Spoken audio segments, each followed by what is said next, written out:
Well, the process to me is I get an idea. It's just the beginning of an idea, and usually it's about a character. For example, a high diver, he goes off the top of an 80-foot ladder into a little pool that's never more than 9 feet deep, and it's about 20 feet around. And when he looks at it from that height, top of the ladder, it looks like a 50-cent piece down below. And he's going to do 1 or 2 turns and end up in the water feet first, but on an angle so that he'll scoop toward the one side or the other, and inside it's all padded. So he'll do that. That's his act. And so I get a guy. I found a crew who was putting up the ladder and putting the tank in place and so on. And I started there. And he gets up on the ladder, and something's got to happen in the opening scene. He's up on the top, and he looks down, and he sees a couple of guys coming. I think there are about 3 of them. They walk over to the base of the ladder, and it's kind of covered there. There's a little structure below. And there's a fellow down there who's helping him, and these guys shoot him. Then they walk out into the open in the field, and they happen to look up and see him there. Well, then somebody saves him. Some other guy shows himself, and these guys take off. But I thought, it sounds like a good opening. But what happens to him? How does he?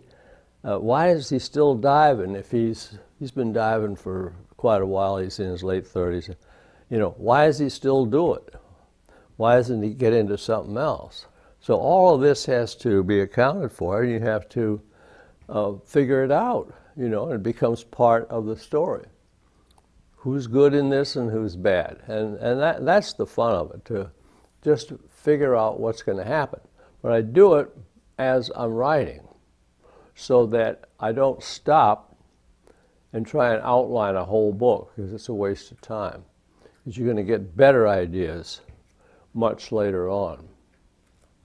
I had a character, for example, who started out, he was a Secret Service agent, and his job was to guard Bess Truman. Harry was dead, but Bess was still alive in Independence, Missouri. And he'd sit there in the study or some room watching television all day, watching movies. And finally, he quit. He says, I can't do this anymore. And he always wanted to take pictures, so he starts taking pictures of street life. And he becomes pretty good at it. And he becomes fairly famous at it, getting some pretty good money. And then a plot builds around him. And so it's just taking an individual and let's see what can happen to him, what he can get into that's plausible, interesting, and what he might do about it. So that I don't ever know all the way through what's going to happen. But in the first 100 pages, I try to introduce as many characters as I think I'll need, the ones I like and the ones I know can play their parts. And then the second 100 pages is all, continuing the story however it started, and getting into subplots, things like that, little stories about the characters. And then finally, in the last 100 pages, by then it should be really running along. It should be working fine. And then I'll get up to a point where it's time to shut everything down. And I try and think, what's the best way to end this book? So I think about that a while, and then I end it. My publishers, last few books, they've always said, this book ends awfully abruptly. And I say, I know, but it's over. Rewrite all the time. Rewrite as I'm writing, yes. So that when I finish, at the end of the day, when I type those pages, say 3 or 4 pages, I think they're good. I think they're going to last. Well, we don't know, but for sure. But they'll at least last until the next morning when I look at them again and start fooling with them. And I may make some changes. But finally, these pages build up. And I get to around page 300, and I know I've got to end it soon. And